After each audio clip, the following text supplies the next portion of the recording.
এক শিল্পপতিকে সে 3 রাত্র স্বপ্নে দেখছেন যে অমুক ফলওয়ালাকে উমরা করাও, অমুক ফলওয়ালাকে উমরা করাও।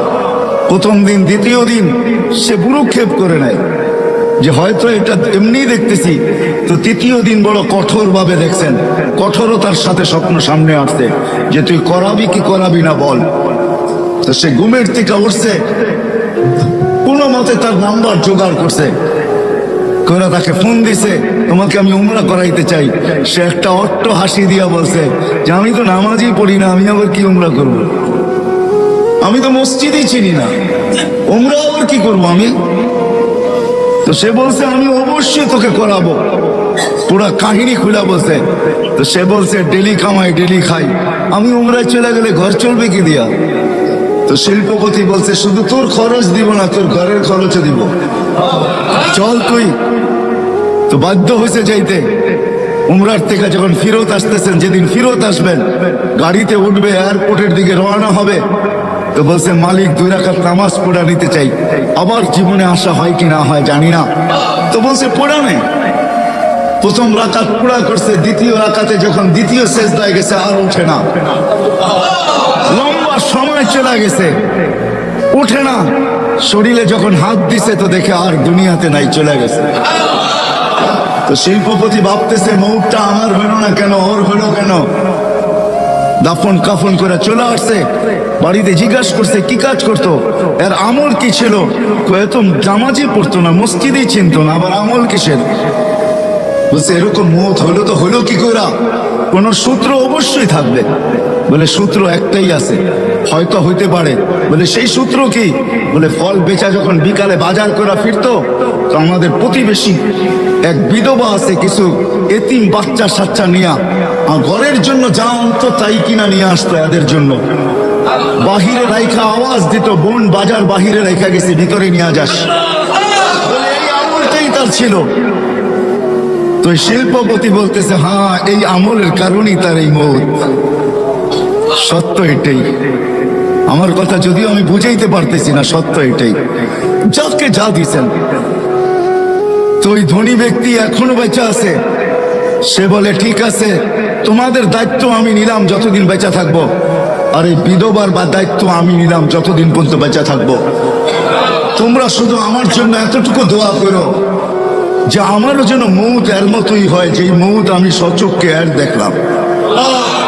ধনীকেও ধন দিছেন আল্লাহকে পাওয়ার জন্য, রাগ হয় না, বাড়িওয়ালাকেও বাড়ি দিছে আল্লাহ পাওয়ার জন্য। সুন্দরীকেও সৌন্দর্য দিছেন আল্লাহ পাওয়ার জন্য, যুবতীকেও যৌবন দিছেন আল্লাহ পাওয়ার জন্য, দারিদ্রকেও দারিদ্রতা দিছেন আল্লাহ পাওয়ার জন্য, রাজাকে রাজত্ব দিছেন আল্লাহ পাওয়ার জন্য। আল্লাহ যদি এটা না হইতো, আল্লাহ পাওয়ার জন্য যদি না হইতো, তাইলে এই কাহিনী কোনোদিন কিতাবে আসতেন না। সুলতান মাহমুদ গজনবী রাত্রে ঘুমায় আছে, কোন এক প্রশ্ন বুকে নিয়া। সুলতান মাহমুদ গজনবীকে আপনি চিনেন না, যে 16 বার ভারতের উপরে হামলা করার পরে 17 বার পুরা ভারতকে স্বাধীন করেন। ভারত তার আন্ডারে আসে, গজনির আন্ডারে। পুরা ভারত কেন, বার্মা কেন, থাইল্যান্ড কেন, এই পুরো পট্টি তার আন্ডারে ছিল। সুলতান মাহমুদ গজনবী রহমতুল্লাহি আলাই এক প্রশ্ন নিয়ে সে ঘুমায়া ছিল। তার নিজের হাতের লেখা, বড় আলেম ছিলেন, আল্লাহওয়ালা ছিলেন, শাসক ছিলেন। তার মতো শাসক জমিন কিয়ামত পর্যন্ত পাবে কি পাবে না জানি না, আমি আমার জানা নাই। এত বড় আল্লাহওয়ালা শাসক ছিলেন। তো শাসককেও আল্লাহ রাজত্ব দিচ্ছেন আল্লাহ পাওয়ার জন্য। আল্লাহ হাদিস মনে উঠবো, ভুলে যাবো, এই জন্য বলতেছি। হয় হয় বিচারপতিকেও আল্লাহ বিচারপতির চেয়ার দিচ্ছেন আল্লাহ পাওয়ার। এই জন্য হাদিসে আছে আদলু ইয়াউমিন তা'দিলু ইবাদাতু 60 সানা। এক দিনের ইনসাফ যদি আল্লাহ পাওয়া উদ্দেশ্য না হইতো, তাহলে হাদিস কোনোদিন রচিত হইতো না। আল্লাহর রাসূল মুহাম্মদুর রাসূলুল্লাহর মুখ থেকে কখনো এই কথা বাতিল হতো না। আল্লাহর রাসূল বলেন আদলু ইয়াউমিন, এক দিনের ইনসাফ, ইবাদাতু 60 সানা, 60 বৎসর সমূলে বন্দেগীর চেয়েও উত্তম। শুধু উত্তম না, ওয়েট, ওজন বেশি, মূল্যায়িত বেশি। ইন্না ফিল জান্নাতি ইন্না ফিল ফিরদাউসুল আলা ওয়াদিয়ান, ফিরদাউসুল আলার ভিতরে একটা সোসাইটি আছে, লা ইয়াদখুলুহা ইল্লাল আদিল, ইনসাফকারী ছাড়া ওইখানে কেউ ঢুকতে পারবে না, কারো এন্ট্রি অধিকার নাই ওইখানে ঢুকার। তাইলে এই হাদিস কোনোদিন আসতো না। দারিদ্র তো আল্লাহ দিছেন আল্লাহকে পাওয়ার জন্য, যৌবনও দিছেন আল্লাহকে পাওয়ার জন্য। জীবনের এক একটা মুহূর্ত যেটা পাইতেছি, সকাল থেকে যে বিকাল পর্যন্ত পাইলাম, এটাও দিছিলেন আল্লাহকে পাওয়ার জন্য। যদি এটা না হইতো তাহলে সূর্য উঠার সময় এই কথা কোনোদিন বলতো না, আনা ইয়াউমুন জাদীদ, আমি নতুন দিন, আলা আমালিকা শাহীদ, ও কামরাঙ্গীর চরের মানুষ, আনা ইয়াউমুন জাদীদ, আমি নতুন দিন, আলা আমালিকা শাহীদ, তোর কর্মের উপরে আমি সাক্ষী। ফাগতানিম, সুবর্ণ সুযোগ মনে কর, লান আউদ ফি হায়াতিকা আবাদা, হতে পারে আর কোনোদিন আমি তোর জীবনে উদিত নাও হতে পারি। সকাল থেকে সন্ধ্যা পাওয়া এটাও আল্লাহকে পাওয়ার জন্য, নাইলে সূর্য এই কথা বলতে বলতে উঠতো না কোনোদিন। তাই আল্লাহর রসুল চিৎকার দিয়া এই সতর্কতা কোনোদিন করতেন না, ইদা আসবাহতা ফালা তানতাযিরিল মাসা, সকাল মিললো তো সন্ধ্যার অপেক্ষা করো না, ওয়া ইদা আমসাইতা ফালা তানতাযিরিস সাবা, সন্ধ্যা মিললো তো সকালের অপেক্ষা করো না। বললো কি করব? বলে বাদিরু বিল আমাল, আল্লাহকে পাওয়ার জন্য দৌড় লাগাইতে থাকো, দৌড়। ফাফিরু ইলাল্লাহ, দৌড়াও আল্লাহর দিকে, কেননা তোমার সব কিছু, ঝুপড়িওয়ালার ঝুপড়িও, অট্টালিকাওয়ালার অট্টালিকাও, রাজার রাজত্ব, প্রত্যেক ব্যক্তিকে যা কিছু দিছেন সব আল্লাহকে পাওয়ার জন্য। আল্লাহকে পাওয়ার জন্য যদি না হইতো তাহলে এই কথা কোনোদিন আসতো না। যার দুটা মেয়ে আছে সে তাদেরকে সঠিক শিক্ষা দিল, সঠিক পাত্রে তাকে অর্পণ করলো, তো আল্লাহ রসুল বলতেছে আমি তোমাকে জান্নাত লেখা দিতেছি। এই কথা কোনোদিন বলা হইতো না সন্তানও আল্লাহকে পাওয়ার জন্য, এই কথা কোনোদিন বলা হইতো না তাইলে যে ইদা মাতাল ইনসান ইনকাতা আনহু আমালুহু ইল্লা তালাস, এই কথা কোনোদিন হইতো না বলা যে মানুষ যখন মারা যায় আমলের সমস্ত সেক্টর খাতা বন্ধ হয়ে যায়, কিন্তু তিনটা কোনোদিন বন্ধ হয় না, ওয়ালাদুন সালিহুন ইয়াদউ লাহ, নেক সন্তান যে মা বাবার জন্য হাত উঠায় দোয়া করে। আবার আল্লাহ এটাও কোনোদিন বলতেন না যখন হাত উঠায়, তো আল্লাহ বলে দুনিয়াওয়ালা দেখতে পারে যে উপরে চাঁদ আছে, দুনিয়াওয়ালা দেখতে পারে উপরে আকাশ আছে, দুনিয়াওয়ালা দেখতে পারে যে উপরে আকাশ আছে, দুনিয়াওয়ালা দেখতে পারে উপরে সামিয়ানা আছে, দুনিয়াওয়ালা দেখতে পারে দুনিয়া ছাদ আছে, দুনিয়াওয়ালা দেখতে পারে ঘরের অন্ধকারে আছে। আল্লাহ বলে হাত উঠাইতে দেরি, ফালা হিজাবা বাইনি ওয়া বাইনা, এর মাঝে আমার মাঝে কোনো পর্দাই থাকে না, সবগুলাকে আমি ডিলিট করে দিই, সব পর্দাকে আমি সরাই দিই। তাহলে কোনোদিন এই কথা বলা হতো না। আমি বুঝাইতে পারতেছি কিনা জানি না, কেননা আমার কাছে সুর নাই, আমি প্রত্যেকে আপনাদেরকে সুর দিয়া বুঝাবো। আমি কিন্তু কাটা কাটাই বুঝাইতে চেষ্টা করতেছি। আমাদের যার কাছে যা আছে সব কিছুর উদ্দেশ্য হলো আল্লাহকে পাওয়া। আমি দু চারটা উদাহরণ দেখাইলাম। ধনীর ধনও আল্লাহকে পাওয়ার জন্য, আল্লাহ যাকে ধন দিছেন আল্লাহকে পাওয়ার জন্য দিছেন।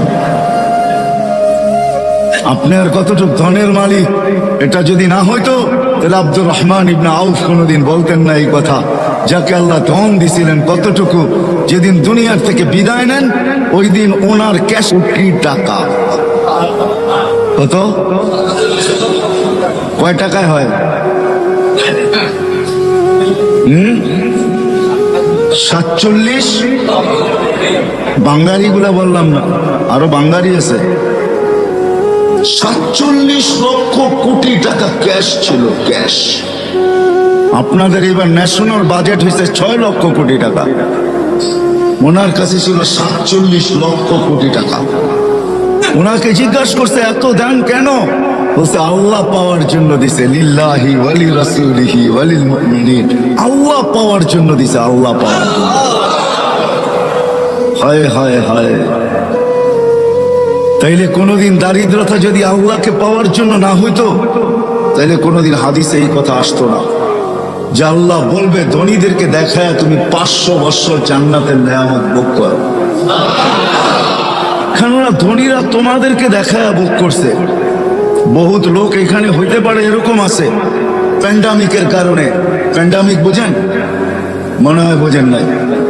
করোনার কারণে, করোনার বিপর্যয়ের কারণে গত 2টা ঈদ গেছে, বহুত কামরাঙ্গীর চরে লোক এরকম পাওয়া যাবে যে চোখের পানি ঝরছে কিন্তু সন্তানের সামনে ঝরায় নাই।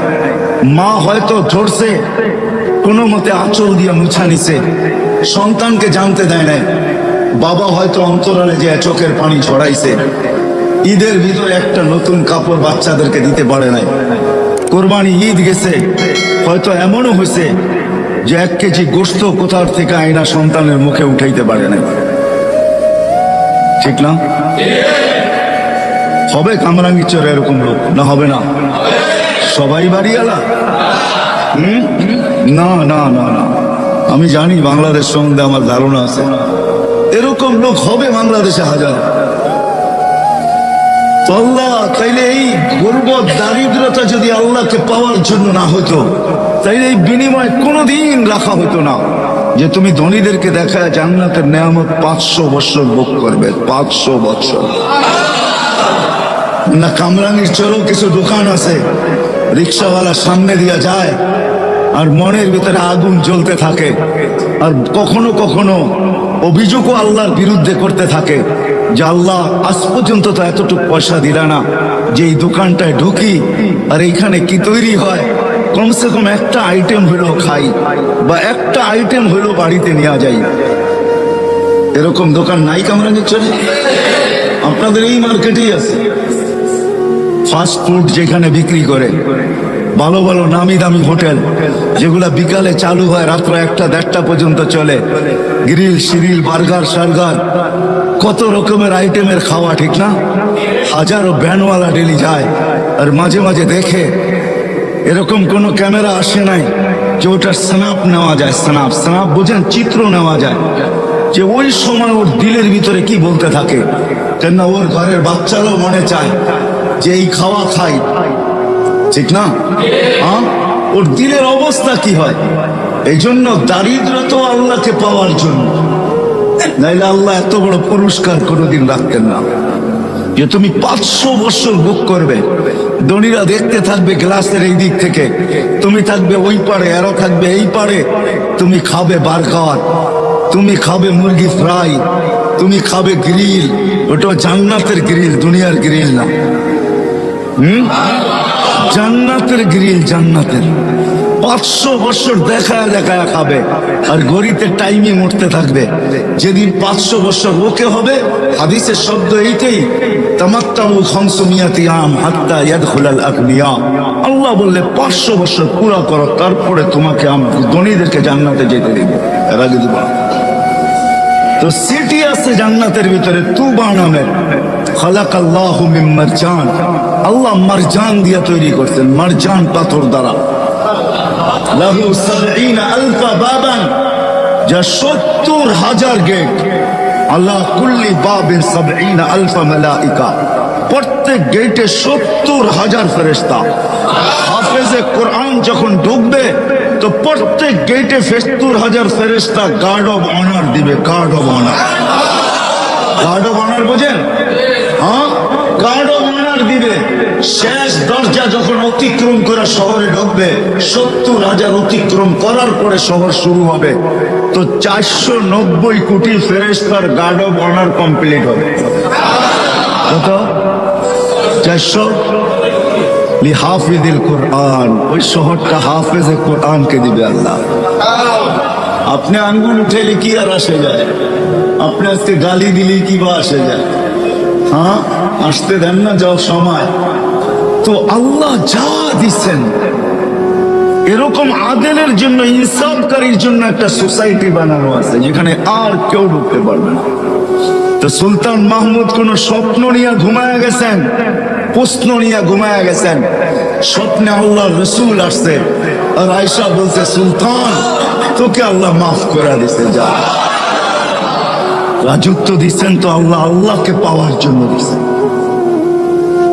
হায় হায়, আল্লাহকে পাওয়ার জন্য দিয়েছেন। কসম খোদা, আমার আলোচ্য বিষয় আজকে এটা, কেন ইসলাহী প্রোগ্রাম। ডাইনে বাংলায় কথা বলে লাভ নাই। যাকে যা দিছেন, কি জন্য দিছেন? যাকে দৃষ্টি দিছেন তাকে আল্লাহকে পাওয়ার জন্যই দৃষ্টি দিছেন। যাকে দেন নাই তাকেও আল্লাহ পাওয়ার জন্যই দৃষ্টি দিছেন, দেন নাই। এই জন্য হাদিসে আছে, তাইলে কোনোদিন এই হাদিস হতো না। মান আখাযা কারিমাতাইহি সুম্মা সাবারা আলাইহি, আল্লাহ বলে যার দুই চক্ষু আমি দৃষ্টি দেই নাই, সে সবর করলো, তো আল্লাহ বলে ওয়াজাবা লাহুল জান্নাহ, আমি জান্নাত তার জন্য অবধারিত করছি, অবধারিত। কেউ না গেলেও সে যাবে। দৃষ্টি দিছেন আল্লাহকে পাওয়ার জন্য। কি উদাহরণ দিব? যদি আল্লাহ পাওয়ার যদি না উদ্দেশ্য না হতো, তাহলে এই হাদিস কোনোদিন আসতো না। মা বাবাকে সদয় দৃষ্টিতে দেখলে কবুল হজ আর উমরার সওয়াব, এটা কোনোদিন আসতো না।